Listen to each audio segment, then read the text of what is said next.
তো এটা হচ্ছে যেটার হচ্ছে মূলত টেকনিক্যাল সাপোর্টের জন্য রাখা হয়েছে আরেকটা প্লাস।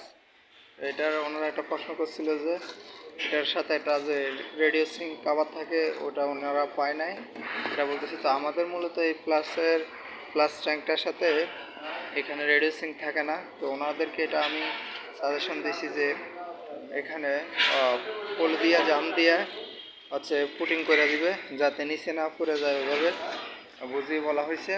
আর এই যে টেকনিশিয়ান আছে ভাই, সব কিছু বুঝে পাইছেন? তো ওনাদেরকে বুঝিয়ে দেওয়া হয়েছে, স্যার ছেলে স্যারকেও বুঝিয়ে বলা হয়েছে। নিচের থেকে হাইট কত রাখবে, কোন কোন পজিশনে লাগবে, এই যে এটা আর এটা হচ্ছে আমাদের রডগুলো লাগবে। নিচ থেকে হাইট লাগবে হচ্ছে 16 রাখবে। ফিনিশিংয়ে আমাদের হচ্ছে মার্কটা ফিনিশিংয়ে আমাদের হচ্ছে 13 13.5 থাকবে। সব কিছু ওভারঅল বুঝিয়ে দেওয়া হয়েছে আমাদের সাপোর্টে সম্পূর্ণ।